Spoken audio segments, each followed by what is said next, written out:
So, what steps can India take to improve its GDP much more?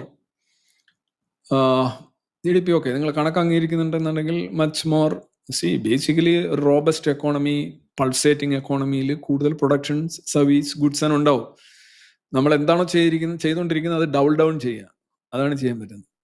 നമ്മളെ എല്ലാവരും പൊതുവെ ആക്ഷേപിക്കുന്നത് നമ്മുടെ എക്കോണമിയുടെ ഒരു വലിപ്പം, വലിപ്പമല്ല, നമ്മുടെ ജനസംഖ്യ. അതുകൊണ്ട് തന്നെ നമുക്ക് ഈ വികസനം എന്ന് പറയുന്നത് എല്ലാവരെയും ഒരുമിച്ച് ഉയർത്തിക്കൊണ്ടുവരിക എന്ന് പറഞ്ഞാൽ എല്ലാവരെയും ഒരേ സമയം ഉയർത്തിക്കൊണ്ടുവരിക എന്ന് പറയുമ്പോൾ എന്താ പ്രശ്നം എന്നറിയാം. ഇത് ഞാൻ എക്കണോമിക് ടേംസിൽ പറയുകയാണ്.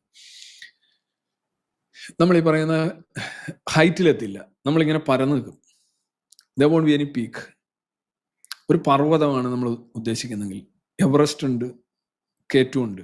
അപ്പൊ അങ്ങനെയുള്ള പീക്കുകൾ ഉണ്ടാവുന്നുണ്ട് നാച്ചുറലായിട്ട്. നമ്മൾ ആ ഒരു എക്കോണമി ആ രീതിയിലാണ് നോക്കുന്നതെങ്കിൽ ഒരു നഗരത്തിൽ ചെന്ന് കഴിഞ്ഞാൽ അമ്പരചുംബികളായ കെട്ടിടങ്ങളും സ്ലംസും ഉണ്ടാവും. നമ്മൾ എല്ലാ കെട്ടിടങ്ങളും ഒരേ നിരപ്പിലാക്കുക എന്നുള്ളതല്ലല്ലോ നമ്മുടെ ഉദ്ദേശം. അങ്ങനെയാണെന്നുണ്ടെങ്കിൽ നമ്മൾ ഒരിക്കലും എത്തില്ല. നമ്മൾ ആ നോക്കണമെങ്കിൽ ഈ സ്ലംസ് ഇല്ലാതാക്കുക. We don't want any slums.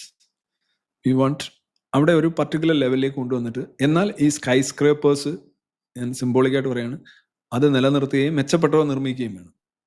അതായത് നമ്മളുടെ ഇവിടെ കുടിവെള്ളത്തിലെ ക്ഷാമം പരിഹരിക്കുന്നതിനോടൊപ്പം തന്നെ നമ്മൾ ചൊവ്വയിലേക്ക് റോക്കറ്റ് വിടുകയും വേണം എന്നാണ് ഞാൻ പറഞ്ഞത്. അത് രണ്ടും നടക്കണം. അല്ലാതെ ഈ കുടിവെള്ള പ്രശ്നങ്ങളെല്ലാം പരിഹരിച്ചതിന് ശേഷം ഇനി ചൊവ്വയിലേക്കും സ്പേസിലേക്കും വിട്ടാൽ മതി എന്നൊക്കെ പറയുന്നത് ഒരിക്കലും ഗുണകരമല്ല. അങ്ങനെയല്ല പോകേണ്ടത്. പിന്നെ നമ്മൾ വളർന്നു വരുമ്പോൾ അതൊരു ഇംബാലൻസ്ഡ് ഗ്രോത്ത് ആണ് എന്ന് പറഞ്ഞു കഴിഞ്ഞാൽ നമ്മൾ എന്താ ചെയ്യേണ്ടത്? ഇവിടുത്തെ ബേസിക് ആയിട്ടുള്ള കാര്യങ്ങൾ അതാണ്. എല്ലാവരെയും ദാരിദ്ര്യത്തിലേക്ക് പുറത്തു കൊണ്ടുവരിക, എല്ലാവരെയും ബേസിക് ആയിട്ടുള്ള അടിസ്ഥാന സൗകര്യങ്ങൾ വർദ്ധിപ്പിക്കുക. എന്നിട്ട് നമ്മൾ എന്താ പറയേണ്ടത്? അപ്പൊ പിന്നെ ചൊവ്വയിൽ പോകുന്നതിലോ അല്ലെന്നുണ്ടെങ്കിൽ കോർപ്പറേറ്റ് ഉണ്ടാകുന്നില്ല, അതിനൊന്നും നമ്മൾ നോക്കണ്ട. അതെല്ലാം ശരിയായി സിസ്റ്റമാറ്റിക് ആയിട്ട് നിയമപരമായി ഫങ്ഷൻ ചെയ്യുന്നെന്ന് ഉറപ്പുവരുത്തിയാൽ മതി. അല്ല, എവിടെങ്കിലും ഗ്രോത്ത് ഉണ്ടെന്ന് പറഞ്ഞാൽ അതിനെ അടിച്ചമർത്തിയിടാ, ഇങ്ങനെ ആളുകളൊക്കെ ഉണ്ട് അതുകൊണ്ട് നീ ഉറങ്ങണ്ട എന്ന് പറയേണ്ട കാര്യമില്ല. അങ്ങനെ ആയിക്കഴിഞ്ഞാൽ ഒരിക്കലും ചെയ്യില്ല, ശരിയാവൂല. അതാണ് എനിക്ക് പറയാനുള്ളത്.